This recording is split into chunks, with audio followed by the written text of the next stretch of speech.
ሰላም ጤና ይስጥልን የተከበራችሁ መልካቾቻችን እንደምን ሰምታችኋል ባለፉት 7 የለውጥ ዓመታት በተለይም ደግሞ የጋራ ማንነትና የወል ትርክትን ከመገንባት አንፃር የተከናወኑ ተግባራት ምን ይመስላሉ በሚለው ርዕሰ ጉዳይ ቆይታ እናደርጋለን የዛሬው እንግዳችን ሙአዘ ጥበባት ዲያቆን ዳንኤል ክብረት ናቸው የጠቅላይ ሚኒስትሩ የማህበራዊ ጉዳይ አማካሪ ሚኒስትር ናቸው ከሳቸው ጋር ቆይታ እናደርጋለን አብራችሁን ቆዩ አጀንዳችን እናደርገው ባለፉት 7 የለውጥ ዓመታት የተከናወኑ ተግባራት በተለይም ደግሞ የጋራ ማንነትና የወል ትርክትን ከመገንባት አንፃር የተከናወኑ ተግባራት ይሆናልና ወደ መጀመሪያው ጥያቄ ይሳነሳ ከለውጡ ማግስት ጀምሮ ባለፉት 7 የለውጥ ዓመታት የጋራ ማንነትን ከመገንባት የወል ትርክትን ከመገንባት አንፃር የተከናወኑ አንኳር ተግባራት ምንድን ነበሩ ምንስ ተጨባጭ ለውጥ መጣ ማለት ይቻላል እነዚህን በተመለከተ በሶስት ክፍልን ብናያቸው ለመርዳት ቀላል ይሆናሉ አንዱ ማህበረሰብን በማስተባበር የተሰሩ ተግባራት አሉ ሁለተኛው ትርክትን ከመቀየር አንፃር የተሰሩ ተግባራት አሉ ሶስተኛው ደግሞ ስብራትን ከመጠገን አንፃር የተሰሩ ስራዎች አሉ እነዚህ ሶስቱ አሁን ካነሳው ጥያቄ ጋር የሚሄዱ ናቸው ማህበረሰብን በማስተባበር ከተሰሩት ስራዎች መካከል ተዳክሞ የነበረውን የህዳሴ ግድብ እንደገና ማህበረሰቡን አስተባብሮ ወደ ፍጻሜ ማድረስ የጋራ ማንነትን ብቻ ሳይሆን በጋራ አንድ ነገር በጋራ መምጣትህ ብቻ አይደለም ለምሳሌ ሰዎች መሰባሰብ ይፈልጋሉ መደራጀት ይፈልጋሉ በጋራ መኖር ይፈልጋሉ እሱ እንደ አንድ ምርጫ ታዩት ይላል ትልቁ ነገር በጋራ የምትሆነው ለምንድን ነው የምትሰባሰበው ለምንድን ነው ወደ አንድነት የምትመጣው ለምንድን ነው አላማው ወደዚህ የምትመጣው በተደመረ ኃይል በየግል ልሰራቸው ማትችላቸው ነገሮች ማከናወን ለመቻል ነው አንዱ የህዳሴ ግድብ ነው በቃ ሊያልቅ ያልቻለውን የህዳሴ ግድብ በአመራር ቆራጥነትና ማህበረሰብን በማስተባበር ለውጥ መጥቷል ሊጠናቀቅ ነው ወደ ማለት ሄደናል የተዳከመ ነው ከዚህ በኋላ መጨረሻው አይታወቅም የዘገየ ፕሮጀክት ነው ከሚለው ትርክት ወጥተን ይሄን አመጣናል አንዱ የትርክት ለውጥ ያመጣው ራሱ የህዳሴ ግድብ ነው ሁለተኛ ለምሳሌ ከገበታ ለሸገር ጀምሮ እስከ በገበታ ለትውልድ የተከደባቸው ፕሮጀክቶች ብንመለከት ቀደም ያልኩት ማህበረሰብን በማስተባበር ሊመጣ የሚችለው ሶስቱን ላንሳ ለምሳሌ መጀመሪያ የጎርጎራን ፕሮጀክት የወንጭን ፕሮጀክትና የሐላላኬላን ወይ መጨብራጭርጭራን እናንሳ በተቀላለው አዲስ አበባ ደግሞ የተደረጉትን የእንጦጦን የወዳጅነት ፓርክን የአንድነት ፓርክን እናንሳ እነዚህ ሁሉ አሁን የተለያየ ብሔር የተለያየ እምነት የተለያየ ጾታ የተለያየ እድሜ ክልል ያላቸው ኢትዮጵያውያን ባዋጡት ገንዘብ ተሰብስቦ የተሰራው ለአማራ ክልል ነው ግን መላ ኢትዮጵያውያን ያዋጡት የተሰራው ለኦሮሚያ ክልል ነው ግን መላ ኢትዮጵያውያን ያዋጡት የተሰራው ለምዕራብ ኢትዮጵያ ክልል ነው ግን መላ ኢትዮጵያውያን ናቸው ያዋጡት ይሄም ያሳየው ምንድነው በጋራ ሆነን በመስራት የህዝብ ትስስርን የጋራ ማንነትን ለማምጣት የተሰሩ ተግባራዊ ስራዎች ናቸው እነዚህ ሌሎች በጣም ብዙ ስራዎች በዚህ መልኩ ተሰርተዋል ገንዘብ በማሰባሰብ አቅም በማሰባሰብ አመራር በማሰባሰብ ጸጋዎችን በማሰባሰብ ለሁላችን የሚጠቅሙ ስራዎች እየተሰሩ ነው ይሄ ሆን ተብሎ የሚሰራ ነው በነገራችን ላይ አገር ፕሮጀክት ናት ማለት አቅደህ አስበህ አቅም ፈጥረህ አመራር ሰጥተህ የምትሰራት ናት ይሄን ደግሞ በጥቂቱ አንድ ህዝብ አንድ እምነት ወይ አንድ አካባቢ ሊሰራው የሚችል አይደለም አገር ሁላችን እንደያቅማችን አዋተን ዕውቀትም ጉልበትም አዋተን የምንሰራው ነው አገር የመጀመሪያው የተደረገው እሱ ነው ሁለተኛው የተደረጉት ጉዳዮች ደግሞ ስብራትን ሊጠግኑ የሚችሉ አገር ከዚህ በፊት የነበረችበትን ስብራት ሊጠግኑ የሚችሉ ስራዎች ደግሞ ተሰርተዋል ከዚህ በፊት የኢኮኖሚ ስብራት ነበረብን ማህበራዊ ስብራቶች ነበሩ የፖለቲካ ስብራቶች ነበሩ የኢኮኖሚ ስብራት የምንለው አገሪቱ ለብዙ ዘመን በእዳ ተዘፍቃ እና እዳ ሁሉ ጊዜ ጉዳዋ የሆነ የኖርች ሀገር ናት የማክሮ ኢኮኖሚ ስብራቶች ነበሩብን እሱን የሚመጥን ዘላቂ መፍትሄ የመስጠት ችግር ነበረብን በዚህ ምክንያት ለብዙ ጊዜ ተቸግረን ነበር እሱ ላይ የማክሮ ኢኮኖሚን እና የፋይናንሻል ችግሮቻችንን የሚፈቱ ዘላቂ መፍትሄ የሚያመጡ ግን የሁላችንንም ሸክም መሸከም የሚጠይቁ ስራዎች ተሰርተዋል። ይሄ ማለት የማክሮ ኢኮኖሚ ውሳኔውና ፖሊሲው አይደለም ትልቁ ሁላችንም ታመን ሁላችንም ለመዳን ዝግጁዎች ነን ነው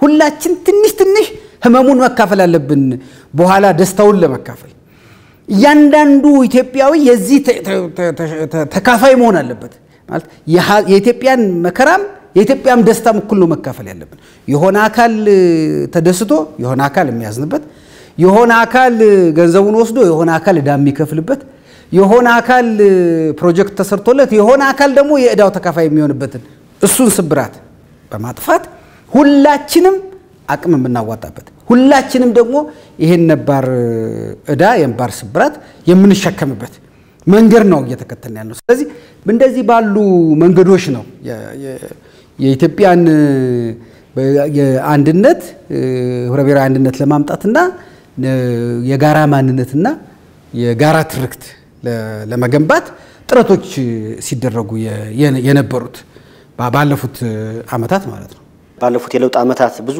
ነገሮች እንዳሉትም ለውጦች ተስተውለዋልና የትውልድ ጥያቄ መነሳት የጀመረበት በዚህ በለውጡ አመት ነውና የባህር ኃይል የባህር በር ማንሳት እንችላለን ለመሆኑ የነዚህ መነሻ ምንድነው ከህዝብና ከመንግስትስ ምንድነው የሚጠበቅ ያለፈውን ስብራት መጠገን ስትጀምርና ኢትዮጵያን ከስብራት ነፃ የሆነች አገር ማድረግ ስትጀምር አቅምህን አሰባስበህ ለሁሉም የሚሆን ግን ከተለያየ ቦታ የመጣውን የኢትዮጵያ አቅም ወደ አንድ ማምጣት ስትጀምር የተደመረ ነገር ይዘህ ስትመጣ የሚነሱ ጥያቄዎች አሉ ያ ማለት ነው ኢትዮጵያን ከፍ የማድረግ ጥያቄዎች ኢትዮጵያን ወደ ልዕልናዋ የመውሰድ ጥያቄዎች ይመጣሉ ይሄ በነገራችን ላይ የለውጡ ዘመን ምን ነበር ብለህ ብታስብ እኮ ኢትዮጵያን በማዳከምና ኢትዮጵያን ከፍ በማድረግ መካከል ትግል የተደረገበት ወቅት ነው ብለህ መውሰድ ይችላል የለውጡ አመራር ኢትዮጵያን ከፍ ለማድረግ ይታገላል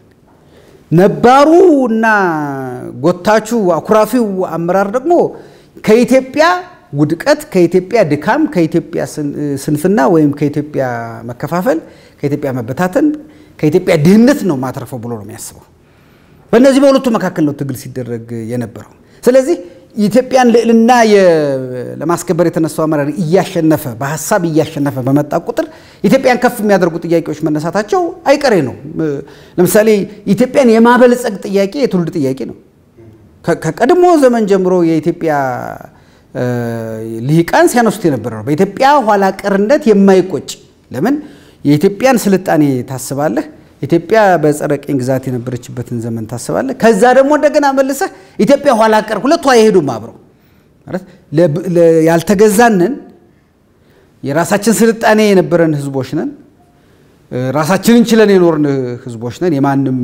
የኢትዮጵያ ድጋፍ የምትለው ይሄ የበጀት ምን ድጋፍ አሁን የቅርብ ዘመን ነው 100 ዓመት አይሞላውም ኢትዮጵያ ከዓለም ሀያላን የገንዘብ ድጋፍ ወይም ደግሞ የብድር መውሰድ እንደዚህ አልነበረም በኢትዮጵያ ውስጥ ኢትዮጵያውያን በራሳቸው ሰርተው ነው አገራቸውን ያስጠበቁት ይሄንን ታሪክ አስበህ እንደገና መልሰን ኋላ ቀርተናል ብለህ ማሰብ ሁለቱም ይጋጩ ስለሆኑ የኢትዮጵያውያን የብልጽግናን ጥያቄ ማንሳት የጀመሩት ቆይቷል ግን ይሄ እንደ ዋና የኢትዮጵያ ጉዳይ ሆኖ እንዳይነሳ ሆኖ ነው የቀረው አሁን የኢትዮጵያ ዋናው ጉዳይ መበልጸግ ነው በቃ ድህነትን በነቢብ አይደለም የምናሸንፈው ወይም በሆነ መፈክር አይደለም የምናሸንፈው በተግባር ምርትና ምርታማነትን በመጨመር አሳሰብን በመቀየር ሁለንተናዊ ብልጽግና በማምጣት ነው የሚል ተነሳሽነት ሲመጣ በዚህ ሐሳብ ላይ ስትነሳ የሚነሱ ጥያቄዎች ናቸው ቅድም ያነሳቸው ኢትዮጵያን ከፍ የማድረግ ጥያቄዎች አብዛኛው ምንዳ አለ የሚል ነገር አለ ሌላው ደግሞ ዕዳ ነው ዕዳው ይበዛል ፍዳው ይበዛል የሚልም ሐሳብ አለ ከዚህ አንፃር የርሶ ሐሳብ ምንድነው ኢትዮጵያ ውስጥ ዕዳም አለ ምንዳም አለ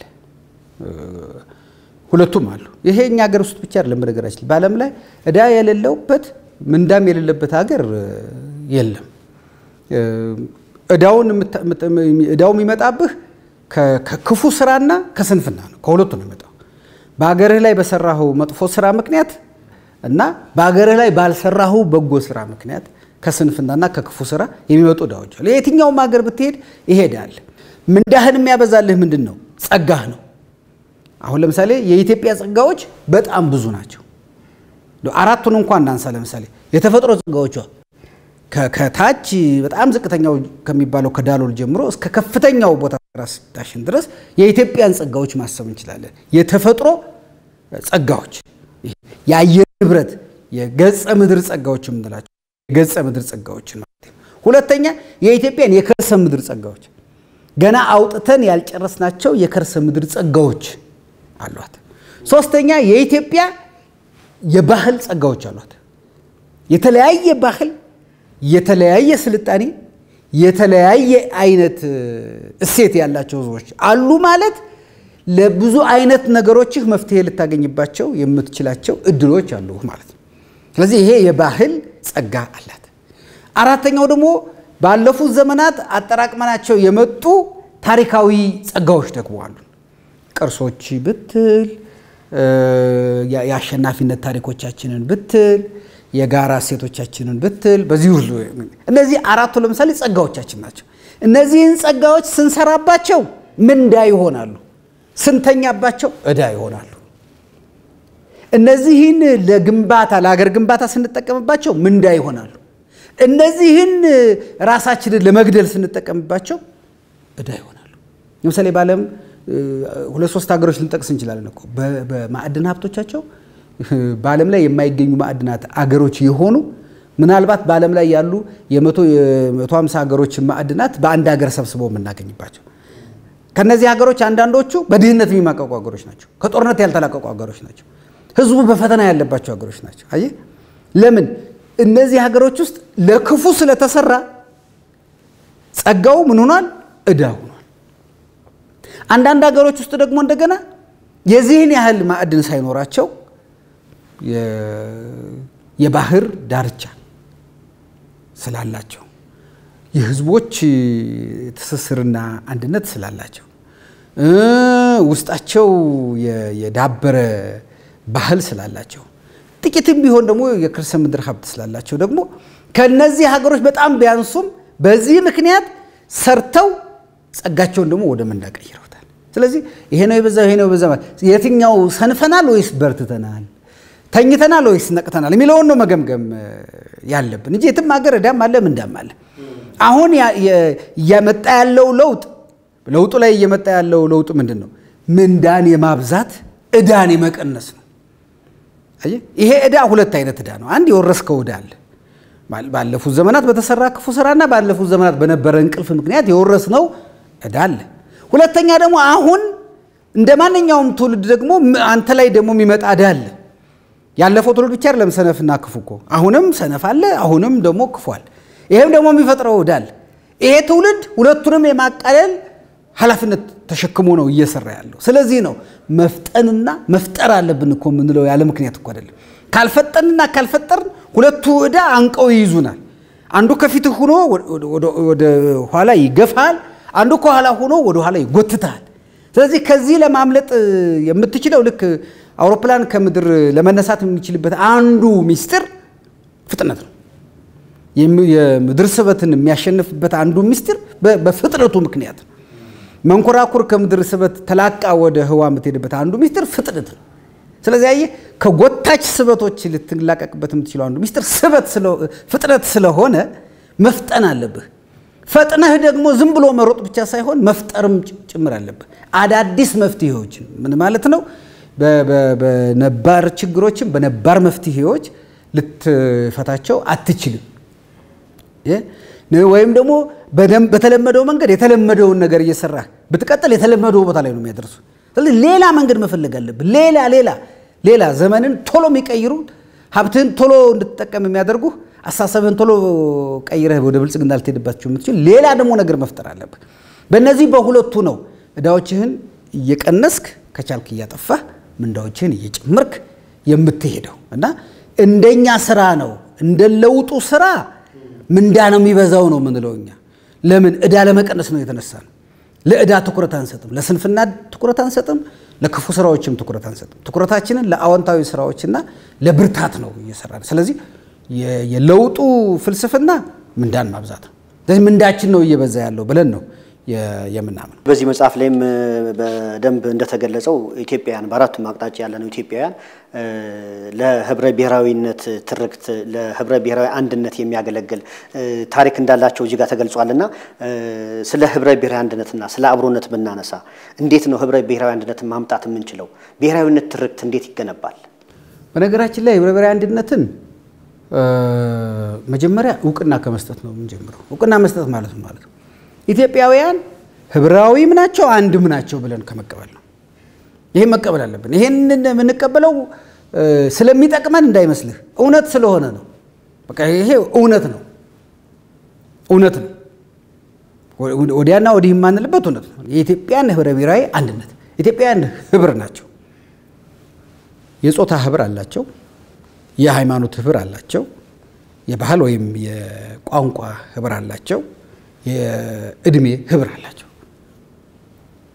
በጾታ ወንድና ሴቶች ናቸው። በሃይማኖት ሙስሊሞች አሉ፣ ክርስቲያኖች አሉ። በክርስቲያኖች ውስጥ የተለያዩ አሉ፣ በሙስሊሞች ውስጥም የተለያዩ ሊኖሩ ይችላሉ።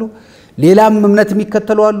ይሄ ህብር በባህል በቋንቋ ከ80 በላይ የተለያየ ባህል፣ የተለያየ ቋንቋ፣ የተለያየ ማንነት ያላቸው ብሔሮች ብሔረሰቦች አሉ። በእድሜ ህፃናት አሉ፣ አዳጊዎች አሉ፣ ወጣቶች አሉ፣ ጎልማሶች አሉ፣ አረጋውያን አሉ። ስለዚህ የነዚህ ህብር ናቸው። አንድ ወጥ የሆነ እንደ ኮካኮላ ጠርሙስ የተመረቱ አይደሉም። ይሄ በቃ እውነት ነው። እውነት ያለ እውነት ነው። በእጃችን የምናየው የምንነካው የምንዳስሰው እውነት ነው። ግን እነዚህ ህዝቦች ደግሞ እንደ ቡሄ ዳቦ ቁጭ ያሉ ደግሞ አይደሉም። እንደዛ አይደሉም። የሚያስተሳሰራቸው ደግሞ ብዙ ነገር አለ። ለምሳሌ አንዱ ቋንቋ ውስጥ ሌላ አለ። ለምሳሌ አማርኛን ውሰድ። አሁን የምንጠቀምበትን የሥራ ቋንቋ ብትወስድ እንኳን አማርኛ በመነሻው ሴማዊ ቋንቋ ነው። በቃላት ምስረታውና በቃላት ሀብቱ ግን በጣም ብዙ የኩሽና የናይሎቲክ ቃላት ግን ውስጡ አሉ። ይሄ ህብራዊ ነው።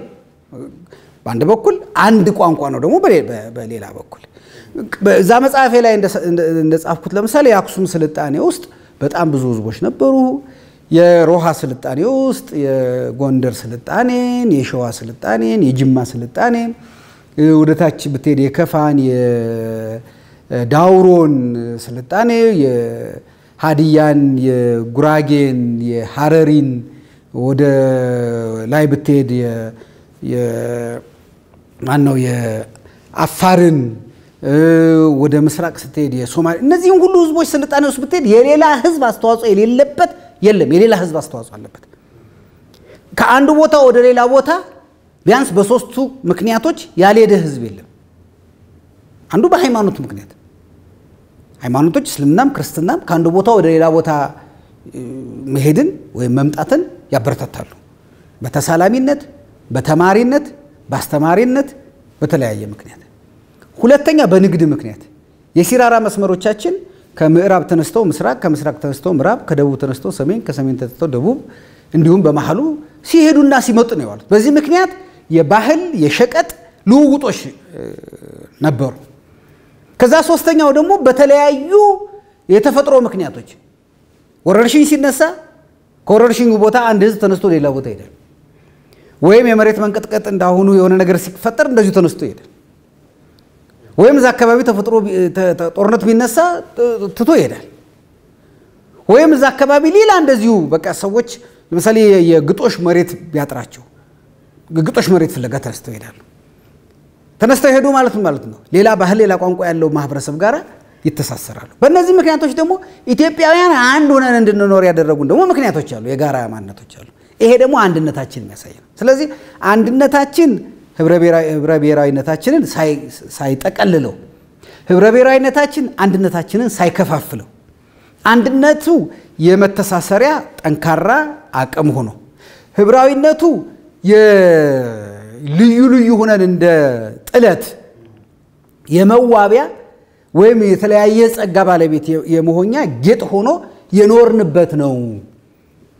ለዚህ እውቅና መስጠት ነው። ለዚህ እውቅና መስጠት የመጀመሪያው ነው ቅድም እንዳነሳውልህ። ሁለተኛው ምንድነው? ይሄን እውቅና የሰጠኸው ነገር ተጠናክሮ እንዲቀጥል መስራት ማለት ነው። አሁን የለውጡ አንዱ ትሩፋት መጣመጣው እዚህ ጋር ነው ለውጡ አንዱ እንደ ዋና ቁም ነገር አድርጎ እየሰራበት ያለው የኢትዮጵያውያንን ህብረ ብሔራዊ አንድነት መገንባት ነው ለምንድን ነው ይሄን ያነሳው በሆነ ዘመን ኢትዮጵያውያን አንድ ብቻ ናቸው የሚል እሳቤ ነበር አንድ ብቻ ናቸው የሚል ይሄ ከፊል እውነት ነው በሆነ ዘመን ደግሞ ኢትዮጵያውያን ህብረ ብሔራዊ ናቸው የሚል እሳቤ ነበር ይሄም ከፊል እውነት ነው የተሟላው እውነት ኢትዮጵያውያን ህብረ ብሔራዊ አንድነት ያላቸው ህዝቦች ናቸው የሚለው ነው ይሄን ደግሞ ህብረ ብሔራዊነቱም እድል አግንቶ እንዲገለጥ ማንንም በማንነቱ የማያፍርበት ግን ማንነት ወይም እነዚህ ንዑስ ማንነቶች የመጋጫ የመፋጫ የመጣያ ሳይሆኑ የመታያ የጌጥ እንዲሆኑ እድል የመስጠት አንድነታችን ደግሞ በትስስር በአብሮነት በጋራ እሴቶችና በህገ መንግስታዊ ስርዓት መሰረት እንዲከበር የማድረግን ስራ ደግሞ መስራት አለብን ህብረ ብሔራዊ አንድነትን የመገንባት ስራ የምንለው መጀመሪያ ዕውቅና መስጠት ከዛ ይሄ ነገር የበለጠ እንዲጠነክር አንዱ ሌላውን የበለጠ እንዲያቀው የሱ የኔ ነው የኔም ለካ የሱ ነው እሱ ጋር የኔ ጉዳዮች አሉ እኔም ጋር የሱ ጉዳዮች ለካ አሉ ብዙ ነገር ለካ አንድ የሚያደርጉን ጉዳዮች አሉ ብዙ ነገር ለካ የጋራ ነገሮች አሉን ብዙ ነገሮቻችን ለካ ተመሳሳይነት አላቸው የሚለው ነገር የበለጠ እድሉን የመስጠት እነዚህን የማበረታታት እነዚህ ላይ የመስራቱን ስራ ደግሞ በለውጡ ውስጥ ዋና ቁም ነገር ሆኖ ሲሰራ የነበረ ነው ትርክት እንዴት ነው የሚገነባ የትርክት መገንቢያ መንገዶች ምንድናቸው ትርክት ዓለምን የምናይበትና ውሳኔ የምንሰጥበት እሳቤ ነው ትርክት ይሁነኝ ብለህ የምትገነባው ነገር ነው ይሁነኝ ብለህ የምትገነባው ነገር ማለት ነው ትርክት የሚገነባው በነገራችን ላይ በአራት ጉዳዮች አንዱ በተግባር ነው በመሰራው ስራ ቀደም ለምሳሌ ምን አልኩ ጎርጎራን ሐላላኬላን ወንጪን አነሳ እነዚህ ተግባሮች ናቸው አይደል ግን እነዚህ ትርክቶች ናቸው በራሳቸው የትርክት ግንባታ አካል ናቸው ምን ማለት ነው እኛ ኢትዮጵያውያን በጋራ ላባችን አንጠፍጥፈን ገንዘባችንን ሰተን እሴቶቻችንን ደምረን ኢትዮጵያ ውስጥ ብልጽግና እናረጋግጣለን የሚለው ትርክት እሱ ሐላላኬላን ያላዩ ብዙ ኢትዮጵያውያን አዋጣዋል ሐላላኬላን ወንጪ እስካሁን ያልሄዱ ብዙ ኢትዮጵያውያን ለወንጪ አዋጣዋል ጎርጎራ የት እንዳለ ምናልባት ያኔ ሲነገራቸው ከመስማት ውጭ በአካል ማያውቁት ለጎርጎራ አዋጣዋል ልክ ምን ማለት መሰለ አድዋ የት እንደሆነ ሳያውቁት ከባሌ ተነስተው አድዋ ሄደው በአድዋ ጦርነት እንደሞቱት ወገኖች ብለው ኢትዮጵያ ተደፈረች በሰሜን በኩል ጠላት መጣ ሲባል ሰሜን የት እንደሆነ ሳያውቁት ተነስተው ወረኢሉ ከተው ከወረኢሉ ተነስተው ሰሜን ሄደው ጠላት እንደተዋጉት ሰዎች በአካል ያውቁት ነበር አያውቁትም ሄደው ነበር አያውቁትም ብዙዎቻችን ለህዳሴው ግድብ ያዋጣ ነው ህዳሴው ግድብ ሄደን ብቻ አይደለም ሳንሄድ በመንፈስ የዛ አካል አድርገን ለምን የጋራ አንዱ ሀገር የሚገነባው በጋራ ትውስታ ጭምር ነው አገር ሁሉንም አደርስበትም ሁሉም ቦታ አደርስም ሁሉን ወረዳ አትደርስም በሁሉም ታሪክ ውስጥ እኮ አትሳተፍም ወደ ኋላ ሄደ በሁሉም ታሪክ ውስጥ አትሳተፍም ወደፊትም ሄደ በሁሉ ነገር ውስጥ አትኖርም እድሜ እስከፈቀደ ድረስ ብቻ ነው አሁንም ሁሉም የኢትዮጵያ ክፍል ውስጥ በሚደረጉ ነገሮች ሁሉም ውስጥ ልትሄድ አትችልም ግን ምን ይኖርሃል የጋራ ትውስታ ይኖርሃል ለምሳሌ አድዋ የጋራ ትውስታችን ነው ከዚህ ቦታ አያቶቻችን ዘምተዋል ከዚህ ቦታ እንደዚህ ሄደዋል ከዚህ ቦታ እንደዚህ ተነስተዋል እስከሚ በዛ ዘመን ላለው በጣም ሩቅ ቢመስልህ ጋምቤላን ጨምሮ ማለት ነው ወደ ደቡብ ስትሄድ በጣም ሩቅ የሚመስልህ ባሌን ጨምሮ እዚህ ቦታ አያቶቻችን ሄደዋል የሚል የጋራ ትውስታ ላይ ይሄ የጋራ ትውስታ ነው የሚያኖረው ለዚህ የጋራ ትውስታ አንዱ በአሁኑ ዘመን ደግሞ የጋራ ትውስታ የሚፈጥርልህ እንደ ህዳሴ ግድብ እንደዚህ እንደ ገበታ ለሸገር ገበታ ለሀገር ገበታ ለትውልድ አይነት ፕሮጀክቶች ናቸው ስለዚህ አንዱ በተግባር ነው ትርክትን የምትገነባው ማለት ነው ሁለተኛው በንግግር ነው ንግግሮቻችን ለምሳሌ በለውጡ ዘመን የተፈጠሩ ንግግሮቻችን ሁሉ ኢትዮጵያንን የሚደምሩና የሚያስተሳስሩ ናቸው አንዱ ብልጽግና እንደ ፓርቲ መንግስት እንደ መንግስት የታገለባቸው ሐሳቦች አንዱ እሱ ነው በውስጡም ታግሏል በውስጡም የሚከፋፍሉ ንግግሮችን የሚያደርጉ አመራሮችን በውጭም ኢትዮጵያን ለመከፋፈል የተነሱ ጥላቶችን ታግሎ ከከፋፋይ ንግግር እንድንወጣ በማድረግና ምንናገራቸው ነገሮች በተለይ የልሂቃኑ እና የአመራሩ የመሪዎቹ ንግግር የሚደምርና የሚያስተሳስር እንዲሆን በማድረግ ማለት ነው። ሶስተኛ የጋራ እሴቶቻችንን በማጉላት አንዱ ትርክት የሚገነባው የጋራ እሴቶቻችንን በማጉላት ነው። የአድዋ ሙዚየም ለምን ተፈጠረ? ቀደም እንዳልኩ አድዋ አንዱ የጋራ ትውስታ ያለን ጉዳዮች ናቸው። ሌሎች እንደዚህ የጋራ ጉዳዮቻችን ላይ ትኩረት ሰጥቶ ይሄ የበለጠ እድል እንዲያመጣ የትኛውም ሀገር ህዝብ የተጋጨበት ጉዳይ ነበረው፣ የተጣላበት ጉዳይ ነበረው፣ የተከፋፈለበት ጉዳይ ነበረው። ይሄ እንደማንኛውም ልክ እንደ አንድ ቤተሰብ 5-6 ልጆች ያሳደጉ እናቶችን ብትጠይቃቸው ልጆቻቸው ተጣልተው ያውቃሉ፣ ልጆቻቸው ተቋርፈው ያውቃሉ፣ ልጆቻቸው ተመታተው ያውቃሉ። ግን መጨረሻ ድምር ውጤቱ ምንድነው ነው? መጨረሻ ድምር ውጤቱ እነዚህ አንድ ቤተሰብ ገንብቶ ልጆቻቸው በፍቅርና በሰላም እየኖሩ ነው። ኢትዮጵያውያንም እሱን ነው። ስለዚህ እሱን በማድረግ የጋራ እሴቶቻችንን የበለጠ አጉልቶ በማምጣት አራተኛው በማረምና በማስቀጠል ማረምና ማስቀጠል ማለት ነው። ትናንት ሁሉም እንክርዳድ አይደለም፣ ትናንት ሁሉም ስንዴ አይደለም። አንዳንዶቹ ትናንት ሁሉም እንክርዳድ ነው ይታጨድ ይላሉ። ይሄ ደግሞ ከሰው ልጅ ተፈጥሮ ውጭ ነው። ትናንት የሌለው ልጅ እንዴ እኔና አንተን ከድመትና ከውሻ ወይም ከወፍና ከዶሮ ከሚለዩ ነገሮች እኮ አንዱ ትናንት ስላለን እና ነገ አለን። እነዚህ ፍጡራን ትናንት የሚባል ትውስታ ትዝታ የላቸው። ዶሮና ዶሮ ሲገናኙ፣ ውሻና ውሻ ሲገናኙ፣ ወይ ወፍና ወፍ ሲገናኙ ትናንት ትዝ ይልሻል ብለው ያወሩ የላቸውም ትናንት የሚባል ነገር። ሰው ግን ትናንት አለው። ሰው ነገ አለው። ነገን ወደፊት ይተነበያል፣ ወደፊት ያልማል። እነዚህ ፍጡራን ወደፊት አያልሙ። ስለዚህ ትናንት ሁሉም እንክርዳድ አይደለም፣ ሁሉም ስንዴ ነው ደግሞ የሚሉ አሉ። ምንም መነካት የለበትም። እሱም ደግሞ ከእውነታ ውጭ ነው። መታረም ያለበትን ልክ እንዳንድ ገበሬ አረሙን በማረም ስንዴውን በማስቀጠል። ስለዚህ ያነዛ የምናስቀጥላቸው ነገሮች ደግሞ የጋራ እሴቶቻችን ላይ ይገነቡ የሚችሉ ለዛሬ ምዕዳ ሳይሆን ምንዳን ሊሰጡ የሚችሉ ለነገ ትሩፋት ሊያመጡ የሚችሉትን ደግሞ በዚህ መንገድ ነው ትርክት የሚገነባው። አሁንም ትርክት የለውጡ መንግስት ትርክት ለመገንባት እየሰራ ያለው በእነዚህ አራት መንገዶች ነው። አገር በትርክት ነው የሚገነባው። ያለ ትርክት የተገነባ አገርም በዓለም ላይ የለም። የሚፈርሰውም በትርክት ነው፣ የሚገነባውም በትርክት። አሜሪካን የገነባት ትርክት ነው፣ ቻይናን የገነባት ትርክት ነው። የለውጡ መንግስት እየሰራ ያለው በአራት አንጓዎች ነው። አንዱ የገዢ ትርክት አንጓ ህብረ ብሔራዊ አንድነትን ማጽናት ነው። ሁለተኛው ራሱን ገዢ ትርክትን ማስረጽ ነው። ኢትዮጵያ ውስጥ ንዑሳን ትርክቶች አሉ፣ እሱ መኖሩ ነውር አይደለም። ከፋፋይ ትርክቶች አሉ፣ እሱ ባይኖር ጥሩ ነበር። ነጠላ ትርክቶች አሉ፣ እሱም መኖሩ ችግር የለውም፣ የሰው ባህሪ ነው። እንደ ሀገር በጀት የምንመድበው፣ እንደ ሀገር መዋቅር የምንሰጠው፣ እንደ ሀገር በትምህርት ስርዓት የምናካትተው፣ እንደ ሀገር በንግግሮቻችን ውስጥ የምናካትተው፣ እንደ ሀገር በሐውልቶቻችን በሙዚየሞቻችንና በሌሎች ነገሮች የምናካትተው፣ እንደ ሀገር የሰው ኃይል የምንመድብበት፣ እንደ ሀገር ሚዲያዎቻችን የሚናገሩበት፣ ኪነ ጥበባችን የሚናገረው ለየትኛው ነው ትልቁ ነገር። ይህንን ባበረታን ቁጥርና ለዚህ ግንባታ እነዚህን ሁሉ አቅሞች በተጠቀምን ቁጥር ንዑሳን ትርክቶችም ነጠላ ትርክቶችም በአቅማቸው ብቻ መኖር ይጀምራሉ። አፍራሽ ትርክቶች ደግሞ ይጠፋሉ።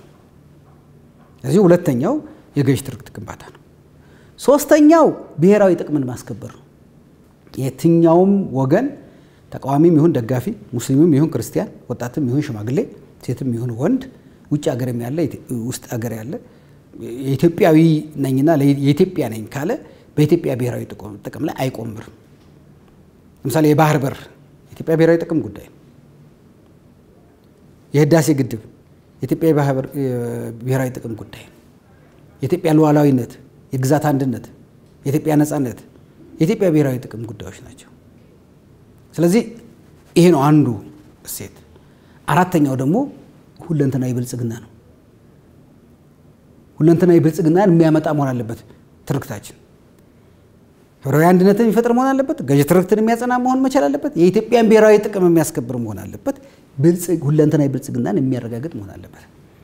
እነዚህ አራቱ የፓርቲ ሳቢዎች አይደሉም፣ አገራዊ ሳቢዎች ናቸው። ኢትዮጵያን አስተሳሳሪ የሚደምር የሚያገናኝ የጋራ የሆነ ትርክት አያስፈልጋቸውም የሚል ከፋፋይ ነው። እሱ ኢትዮጵያውያን ከፋፍለው ለመምጣት ይፈልግ ነው። በኢትዮጵያ ብሔራዊ ጥቅም ላይ የሚቆምርም የኢትዮጵያ ታሪካዊ ጠላት ነው። ኢትዮጵያ እንዳትበለጽግ የሚፈልግም ኢትዮጵያ ታሪክ አይጠላት ይሄ የፓርቲ ሰዎች አሉ ስለዚህ ገዢ ትርክታችን እነዚህ ላይ የተመሰረተ ስለሆነ እነዚህ የጸኑ በሄዱ ቁጥር ኢትዮጵያ ብሔራዊ አንድነት እየተጠነከረ በሄዱ ቁጥር ገዢ ትርክት በሁሉም መንገዶች ሰዎች ዘንድ እየሰረጸ በሄደ ቁጥር የኢትዮጵያ ብሔራዊ ጥቅም እየተከበረ በሄደ ቁጥር እና ኢትዮጵያ እየበለጸገች ሁለንተናዊ የሆነውን የኢኮኖሚ ብልጽግና ባህላዊ ብልጽግና ማህበራዊ ብልጽግና የፖለቲካል ብልጽግና እያገኘች በሄደች ቁጥር አሁን የምናያቸው ችግሮቻችን መጀመሪያ ንዑስ ይሆናሉ ቀጥሎ እኛ ባናጠፋቸውም ራሳቸው እየጠፉ መሄዳቸው የማይቀር ነው እና የገዢ ትርክትን አጽንተን እንደ ሀገር እንደ ኢትዮጵያ እንደ መንግስት ሁሉም ፓርቲዎች ሁሉም አይነት ሐሳቦች ሁሉም አይነት እምነቶች ሁሉም አይነት አደረጃጀቶች ይሄንን መያዛችን ኢትዮጵያን ችግሮቿን ወደ ኋላ እየጣለች እድሎቿን ከፊቷ እያገኘች የምትሄድ ሀገር እንድትሆን ስለሚያደርጋት ችግሮቻችን እየተፈቱ መሄዳቸው አይቀሬ ነገር ነው ትልልቅ ሀገራዊ ስኬቶችን ያስመዘገብናቸውን ያህል አሁንም ያልተሻገርናቸው ችግሮች አሉ ከዚህ አንፃር ሰላምን ማረጋገጥ ማንሳት እንችላለንና ከግጭት አዙሪት መውጣት ያቃተልን ለምንድን ነው ሁለት ነገሮችን ማየት ጠቃሚ ይመስለኛል አንዱ የመጣንበት መንገድ ማለት በኢትዮጵያ ውስጥ ስርዓተ መንግስት ለመለወጥ ስንጠቀምባቸው የነበሩ ሂደቶች የሱ ባህል አሁንም አለቀቀን ሁለተኛው ደግሞ ለምን እንዳይለቀን አደረገ የሚለው በድሮ የነገስታቱ ዘመን ይሁን የመሳፍንቱ ዘመን ይሄ በታወቁት የኢትዮጵያ የመሳፍንት በታሪክ በተጻፉት ብቻ ሳይሆን በየስልጣኔዎቹ በምዕራብ በምስራቅ በደቡብ በሰሜን በነበሩ ስልጣኔዎች ሁሉ በነበሩት ነገስታት በአብዛኛው ስርዓተ መንግስት የምንቀይረው ወይ መንግስት ነገስታትን የምንቀይረው አንዱን ገሎ አጥፍቶ ነው ይሄ ነባር ልማድ ይሄ በእኛ ብቻ አይደለም በአውሮፓም በአሜሪካም የነበረ ነው ወደ ኋላ ሄደን ግን እነሱ የሆነ ቦታ ላይ ሰበሩት የሆነ ቦታ ላይ ከዚህ ከመበላላት ንውጣና ዘመናዊ የሆነ የሰለጠነ ስርዓተ መንግስትን መስርት በቃ በጨዋነት መንግስት ምን ቀይርበት ብለው አንዳንዶቹ ነባሩን ስርዓት እንደ ትርክት መገንቢያና እንደ አንድነት እሴት ተጠቀሙበት ይሄ በአብዛኛው እንግሊዝን ይዘህ በምዕራብ አውሮፓ ያሉ ብዙ የህገ መንግስታዊ የዘውድ ስርዓት የሚከተሉት በዚህ መንገድ ይዘውት መጡ ሁለተኛዎቹ ደግሞ የለም የዘውድ ስርዓት አያስፈልገንም ብለው ፕሬዝዳንታዊ ወይም ጠቅላይ ሚኒስትራዊ የሆነ በምርጫ ብቻ መንግስት የሚቀየርበት ስርዓት ደግሞ ይዘው መጡ እኛስ ለእንዳሁን ወደ ሁለተኛው ጉዳይ ስመጣልህ አሁን እኛ ዘመናዊ የኢትዮጵያ ፖለቲካ ምንለው በሁለት ምዕራፍ እንክፈለውና በአፄ ኃይለ ሥላሴ ዘመን ይሄ ከጥንቱ ገዥነት ተወጥቶ ቢያንስ ትንሽ የቢሮክራሲያዊ የሆነ አስተዳደር የዚህ ጠቅላይ ግዛት ተብሎ ከጠቅላይ ግዛቱ ርስቴ ነው በማይል የተመራበትን ዘመንም ይዘህ ስትመጣ ያንን ወይ ህገ መንግስታዊ አስተዳደር ይዘው ነገስታቱን አቆይተው እንደመጡት አልመጣም እሱ ሌላ ሳንካ ሆነ 1966 ደግሞ ዘመናዊ ምንለው የፓርቲ ሲስተም ስንገነባ ደግሞ የምንድነው ያደረግነው በዘመናዊ መንገድ ነባሩን ስርዓት አስቀጥል ያ ማለትም ማለት 1966 የተፈጠሩ ፓርቲዎች ተታኮሱ ተጋደሉ ተጨፋጨፉ ወደ ዘመናዊና ወደ ሰለጠነው መንገድ አይደለም ይዘው ነው የመጡት ያንኑ ድሮ የገሌ ልጅ ይባል የነበረውን የገሌ ፓርቲ ወደሚል ቀየሩትና በዛ ተጋደሉ እየተጋደሉ መምጣት እስከ 1983 ድረስ የመጣንበት ስርዓት 66 ላይ 83 ላይ የመጣንበትን ስርዓት ብትመለከቱ በተኩስ ነው የተኩስ ስርዓት ነው ከሐሳብ ይልቅ የተኩስ ስርዓት ነው ይዘን የመጣነው ይሄ እንቅፋት ፈጠረ ይሄ ባህልኛ ውስጥ ለዘመናት ነው የተሰራው አሁን 2010 ላይ መጣንና አዲስ ነገር ይዘን መጣን እስካሁን ይሄደንበት የማናቀው አዲስ ነገር ያ ነገር ምንድነው ግዴለም አንጋደል ግዴለም አንታኮስ ሁላችንም አንድ ትልቅ የፓርላማ አዳራሽ ውስጥ ገብተን ሐሳቦቻችን ይፋጩ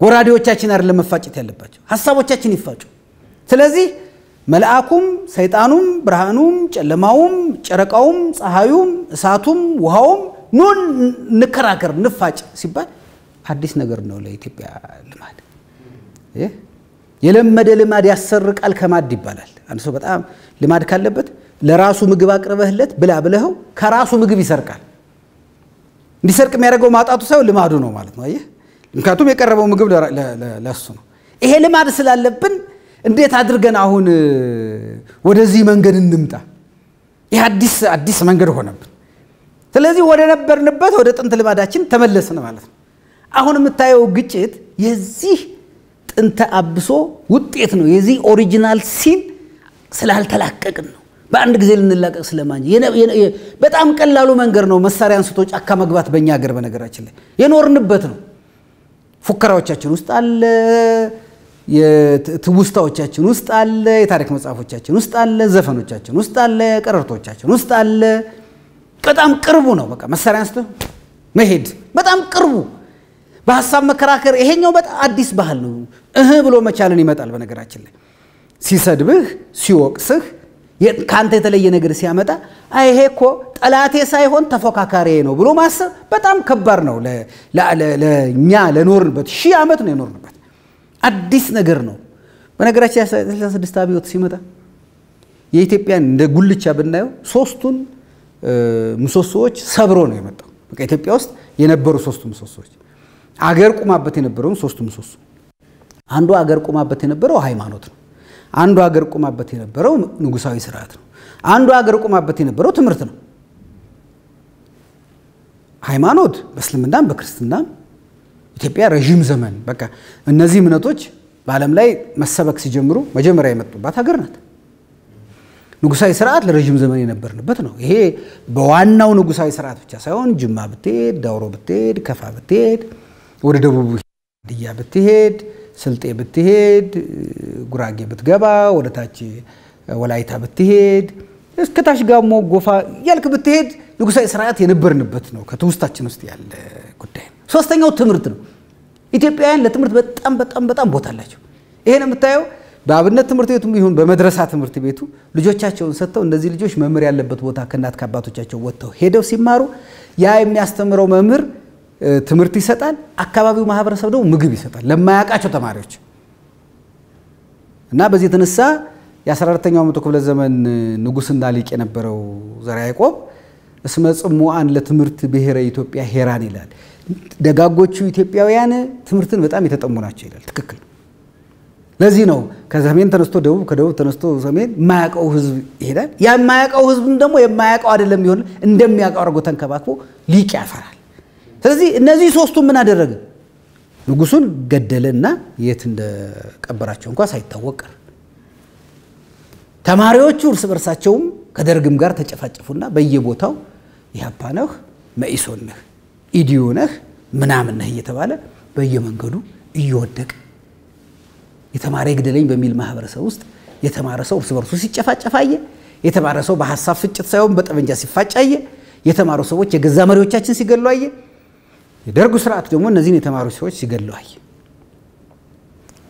ይሄኛው ተሰበረ ማለት ነው ስለዚህ የሃይማኖቱንም ሰበረው ምን አድርጎ ጳጳሱንም ገደለ የወንጌላውያን አብያተ ክርስቲያናቱንም መሪ ገደለ የሚባለውን ነገር መታ ስርዓተ መንግስት የሚባለውን መታ ትምህርት የሚባለውን መታ ከዛ ጊዜ ጀምሮ መምታት መመታታት መግደል መጋደል ገለህ በመቃብር ላይ ቤተ መንግስትህን መስራት አጥፍተህ ባጠፋው ነገር ላይ ይውደም ማለት በቃ እነዚህ ነገሮች ዋና የፖለቲካ መዝገበ ቃላችን ዋና ቃላት ሆነው መጡ አሁን ከሱ እንላቀቅ ስትል ይሄን ልማድ ይሄን ባህል ይዘው በመጡት የዚህ ትውልድ ልጆችና ከዚህ ውጭ በሆነው ትውልድ መካከል አሁን መታየው እና መላቀቅ ያቃተን ለዚህ ነው ግን መላቀቅ አቅቶናል ማለት እየተላቀቅን አንሄድም ማለት ግን አይደለም ለምን ይሄ ሐሳብ የዱሮ የሆነ እየሻገተ እያረጀ እየደከመ ነው የሚሄደው ለምን አይጨመርበትም ለምሳሌ አንድ ኩሬ ውሃ ውስጥ ኩሬው ግጥም ብሎ ሊሞላ ይችላል ዝናብ የሚዘንብበት ደግሞ ሌላ ጉድጓድ ሊኖር ይችላል። ይሄ ሞልቷል። አንድ ጊዜ ዝናብ በሚዘንብበት ጊዜ ወደ ኩሬው እንዳይገባ አድርገህ ከሸፈንከው ይሄ ጉድጓድ ትንሽ ውሃ ነው የሚይዘው። ዝናብ ሲዘን በመጠን ከኩሬው ያንሳል፣ ግን በአንድ ነገር ከኩሬው ይበልጣል። ለምን? ይሄ ሻገተ ነው፣ ይሄ ያረጀ ነው፣ ይሄ የሚሸት ውሃ ነው፣ ይሄ ንጹህ ውሃ ነው። ይሄ አይጨምርም እንዳለ ነው፣ ግን በመጠን ይበልጣል፣ ግን አይጨምርም። ይሄ ያንሳል፣ ግን ይጨምራል። 2 ክረምት 3 ክረምት 4 ክረምት 5 ክረምት እየሆነ ሲሄድ እየሞላ እየሞላ እየሞላ እየሞላ ይሄዳል። ይሄ ግን ባለበት ነው። መቼ ነው ይሄንን የሚያሸንፈው? ይሄ ስለማይጨምር ይሄ ሞልቶ ሞልቶ ሞልቶ ከገደቡ ሲያልፍና አካባቢውን በሙሉ ሲያረሰርሰው ይሄ ያኔ መጀመሪያ አናሳ ይሆናል። ቀጥሎ ይሄ ንጹህ ውሃ እየገባበት ሲሄድ እሱም ራሱ ያ እርጅናውን እያጣ ይሄድና ምን ሆኖ ይቀራል? ቅርስ ሆኖ የታሪኩ ነው ይቀራል። እስከዛ ድረስ ጥቂት ልንቸገር እንችላለን። እስከዚያ ድረስ ገና እኛም ራሱ የዛን ጊዜ አነበን፣ የዛን ጊዜ ተምረን፣ የዛን ጊዜ ሰምተን ያደግን ስለሆነ ከኛም ውስጥ ገና ያ መረዝ አልወጣም። ከሁላችንም ውስጥ ገና ይቀረዋል እኮ እየተተካ መውጣት ገና በሁላችንም ዘንድ ይቀረዋል። ለምን? እኔም የተማርኩት በዛ ነው፣ ያነበብኩት የዛን ዘመን ነው፣ ያደግነው በዛ ዘመን ነው። አሁን በተለያየ ቦታ ላይ ያለው ሰው ወደደም ጠላም የዛ ልክ ምንድነው የሚባለው ወፍጮ ቤት የሄደ ሰው እህል ሊያስፈጭ ከሄደ ሙሉ ሰውነቱ ዱቄት በዱቄቱ ነው ይሆናል። አይ ገሌን ጥራ ተባክሽ ወፍጮ ቤት ገብተህ ተብለህ ደርሰህ እንኳን ብትመጣ ግን ጥቂት ዱቄት ሳይነካ አይቀርም። ስለዚህ የዛ ዘመን አስተሳሰብ ወይ በጥቂቱ ነክቷል ወይ በሙሉ ነክቷል። በጥቂቱ የነካቸው ሰዎች ቶሎ ተላቀሉ ሊሆን ይችላል። በሙሉ የነካቸው ሰዎች ደግሞ ጊዜ ሊፈጁ ይችላሉ። በዚህ ምክንያት የመጣ ነው አሁን የምታየው አስተሳሰብ ከዛ የመላቀቅና ከዛ ያለ መላቀቅ ትግል ነው አሁን እየተደረገ ያለው። ከያ 66ቱ ይዞት የመጣው እርሾ መጀመሪያ ሊጥ ነበረ። ሊጡ አሁን አልቋል፣ እርሾው ግን ቀርቷል። እርሾው ጥልቂት ስለቀረ ሌላውንም እያቦካ ነው። ግን እየቆየ ሲሄድ ያ እርሾ መጥፋቱ ግን አይቀሬ ነው። ለምን? በዚህ በኩል ሌላ እርሾ እየመጣ ስለሆነ እሱ የሚያሸንፍበትና ሊጦቹ በሙሉ በዚህኛው እርሾ የሚቦኩበት ጊዜ ቅርብ ነው። ከምክክር ይልቅ ሚኒሽርን መርጠው ዱር ቤት ያሉ ወገኖች አሁንም አሉና በሀገር ላይ የደቀኑት አደጋ እንዴት ነው የሚገለጸው? መጨረሻቸውስ ምን ይሆን? እነዚህ ሰዎች ጫካውን የሚፈልጉት ለጦርነት፣ የለውጡ መንግስት ጫካውን የሚፈልገው ለአረንጓዴ አሻራ ነው። ታለ የትርክቱ ልዩነት እኛ ጫካን እንፍጠር ኢትዮጵያን አረንጓዴ እናርግ ምንለው የአየር ንብረቱን ለማስተካከል፣ የኢትዮጵያን ጸጋ ለመቀጠል፣ የኢትዮጵያ ወንዞች እንዳይደርቁ ለማድረግ፣ የኢትዮጵያ አዋፍ እንዲመለሱ፣ የኢትዮጵያ አራዊት እንዲመለሱ፣ የኢትዮጵያን ክብር እንዲመለስ ለማድረግ፣ ኢትዮጵያን አረንጓዴ ለማልበስ። ምክንያቱም ከምርታማነት ጋር የሚያያዝ ከአየር ንብረት ለውጥ ጋር የሚያያዝ ከብዙ ነገሮቻችን ጋር የሚያያዝ ስለሆነ ነው ጫካ እንፍጠር እያልን ያለነው። እነዚህ ሰዎች ደግሞ ጫካውን የሚፈልጉት ለጦርነት ነው። ይሄ ትልቅ ያስተሳሰብ ልዩነት ነው። ስለዚህ ለአረንጓዴ አሻራ ጫካ የሚፈጥሩ ሰዎች እየበዙ ለተኩስና ለምንሽር ጫካ የሚፈልጉ ሰዎች እያነሱ መሄዳቸው አይቀርም። አዲስ ትውልድ ነው እየመጣ ያለው።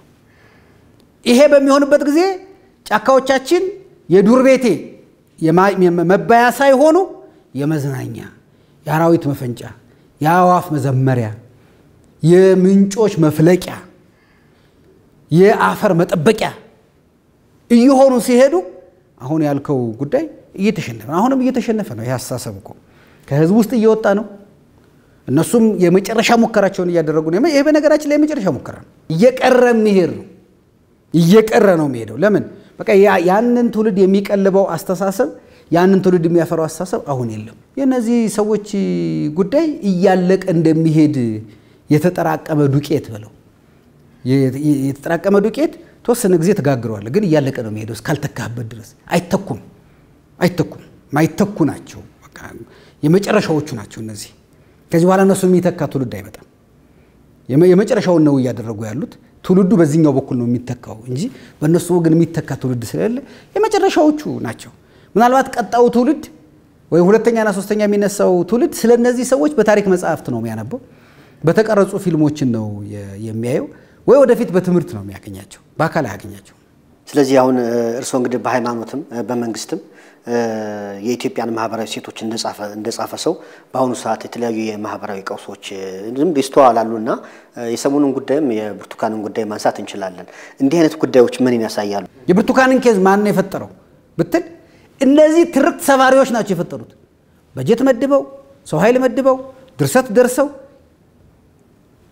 እነዚህ ለውጡን ለማደናቀፍና በነባሩ እሴት ሰበራ መንገድ እንሄዳለን ብለው የሚያስቡ ሰዎች እኮ ናቸው። ዓላማው ምንድነው? እሴት መስበር። እሴት መስበር ማለት ምንድነው? ይሄ መንግስትን በዚህ መንገድ እንኳን በዚህ መንገድ በጦር ሜዳ አይችሉትም። መሞከራቸው እርግጥ ነው።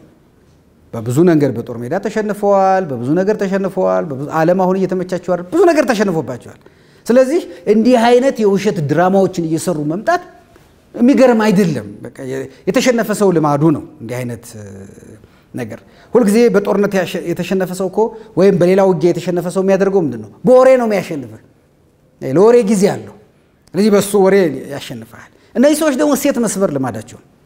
ስለዚህ አንዱ በዚህ ሂደት የሰበሩት ምንድነው? እሴት ነው። እሴት ለመስበር ነው አንዱ የመጡት። የመንግስት ኃላፊነት ምንድነው? እሴት መገንባት ነው። የነሱ ልማድ ምንድነው? እሴት መስበር።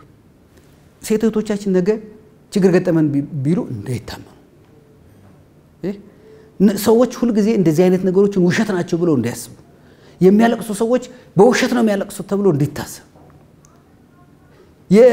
የችግረኞች ሰቆቃን የሚያዳምጠው እንዲጠፋ የችግረኞችን ሰቆቃ መስማት ከሚያለቅሱ ጋር አብረህ ማዘን የቸገረውን ሰው መርዳት ከተገፋ ጋር መቆም የኢትዮጵያን እሴት ነበር። ይሄን እሴት ነው አንዱ ሊሰብሩበት የሚያጣው። መንግስት ያደረገው ምንድነው? እሴት ሰበራ መሆኑን ነው ያሳየን። እና በሌላውም ነገር እኮ አሁን በየቦታው የሚደረገው ይሄ የጽንፈኛ ታጣቂው የሚያደርገው ምንድነው? አንዱ እኮ እሴት ሰበራ ነው። መምህራንን ይገላል። ይሄ ምንድነው?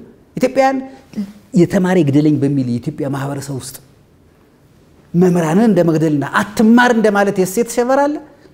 ይሄ እኮ ከድሮ ያልተላቀቀ በድሮ ትርክት ውስጥ ያለ ያኔም የኢትዮጵያን የተማሩ ሰዎች የጨፈጨፈና ያስጨፈጨፈው ትርክት ነው። አሁን መጥቶ ትምህርት ይዝጋ፣ መምህራንን ግደል፣ ተማሪዎች አትማሩ የሚለው እሱ እኮ ይሄ እሴት መስበር ነው። በነገራችን የሃይማኖት ተቋማት አባቶችን ይገላል።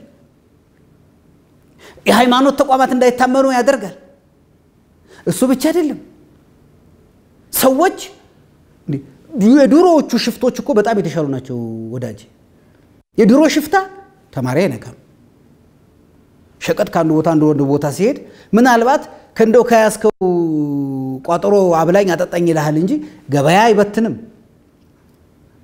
ሸቀጣ አያግድም።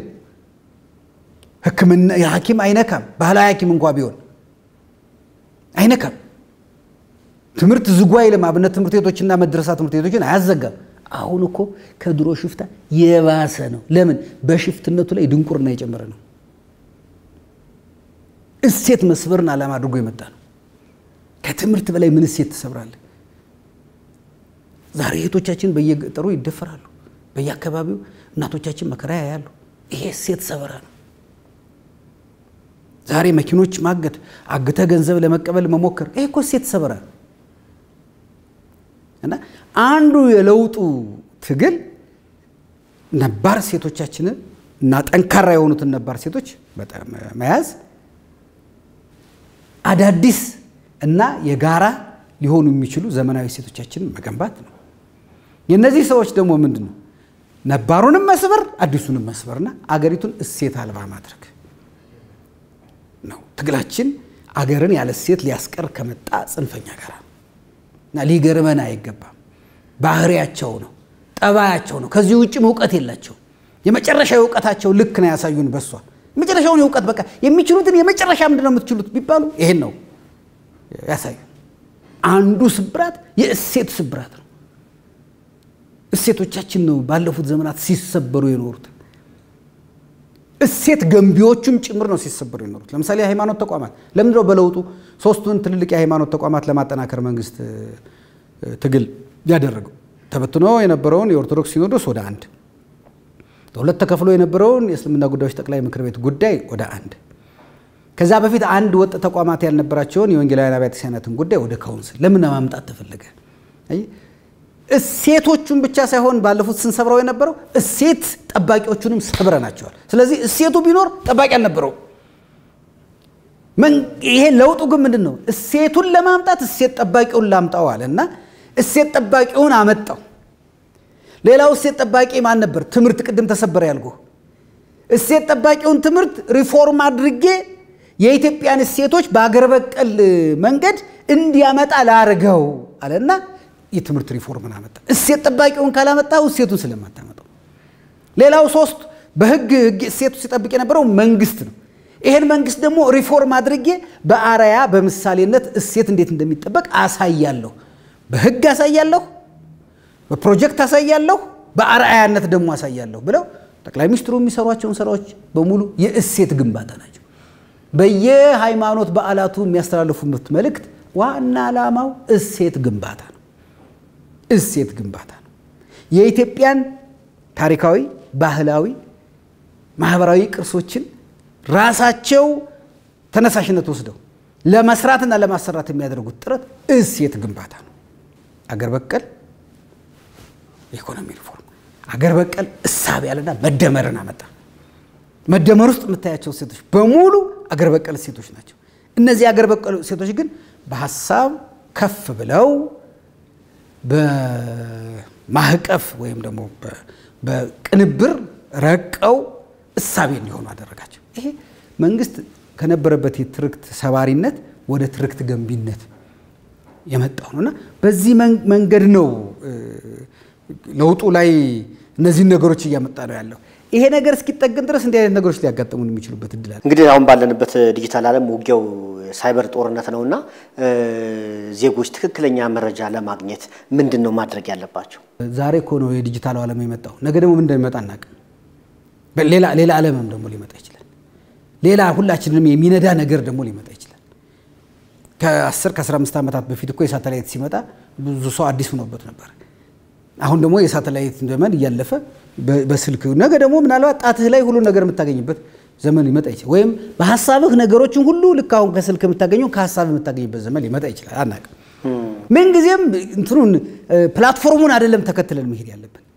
እኔ አንዱ ጠያቂ ማህበረሰብ ነው ማፍራት ያለብን። ሰሚ ብቻ አይደለም። እውነት ነው ወይ? የት፣ መቼ፣ ለምን፣ ማን፣ እንዴት እያለ የሚጠይቅ የሚያነጥር እንዴ ምነው ቅቤ ገዝተን ከገበያ ቤት ውስጥ ብትናርጋ አይደል የምናነጥረው? ዝም ብሎ ከገበያ የተገዛ ቅቤ ይበላል አይበላም እኮ ታነጥረዋለህ እኮ። ስታነጥረው ሁለት ነገር ነው የምታደርገው። በነገራችን ላይ ማንጠር ማለት በቅቤ ባህል ሁለት ነገር ነው። አንደኛ ከውስጡ ያለውን የማይጠቅምህን ነገር ማስወገድ ነው ማንጠር ማለት። ሁለተኛ አዲስ እሴት መጨመር ነው። ቅመማ ቅመም ስትጨምርበት አዲስ እሴት ለቅቤው ትጨምርበታለህ። ስለዚህ ማንጠር አለብን እኛም። እውነት ነው፣ ልክ ነው። በተጠየቅ በሎጂክ በመረጃና በማስረጃ ድሮ ከምናውቀው ነገር ጋር ከሌሎች ነገሮች ጋር አስተያየተን አንጥረን የመቀበል ባህል ካላዳበረን ፕላትፎርሙን ተከትለን ነገም ሊቀየር ይችላል። ነገም ሊቀየር ስለሚችል መጀመሪያ ጠይቆ አንጥሮ በመረጃና በማስረጃና በተጠየቅ ወይም በሎጂክ ነገሮችን የመቀበል ልማድ ሊኖረን ነው የሚገባው። የመጀመሪያው ነገር እሱ። ሁለተኛውስ ሆ ብሎ በመንጋ ከመነዳት መቆምና ማስተዋል። እንዴ ሁሉም ሰው የተቀበለው ነገር በነገራችን ላይ እውነት ላይሆን ይችላል። እውነት ብዙ ህዝብ ስለተቀበለው በድምጽ ብልጭ አይደለም እውነት በመለኪያዎች ነው። ስለዚህ ሆ ከማለት ራስን ነፃ ማውጣት፣ ሆ ብሎ ዝም ብሎ ከመነዳት፣ ዘመን የወለደውን ጊዜ የወደደውን ነገር ዝም ብሎ ተከትሎ ከመሄድ ራስን ነፃ ማውጣት፣ ቆም ብሎ በራስ ማሰብ። መከራታ እሳቤ ግላዊ ነው። እኔ እናንተ በጋራ ልናስብ አንችልም። በኮሚቴ አይታሰብም። ልንገር፣ በማህበር አይታሰብም። በቡድን እኮ ሰው ሊያስብ አይችልም። በቡድን ሊበላ ይችላል፣ በቡድን ሊሰራ ይችላል፣ በቡድን ሊያስብ አይችልም።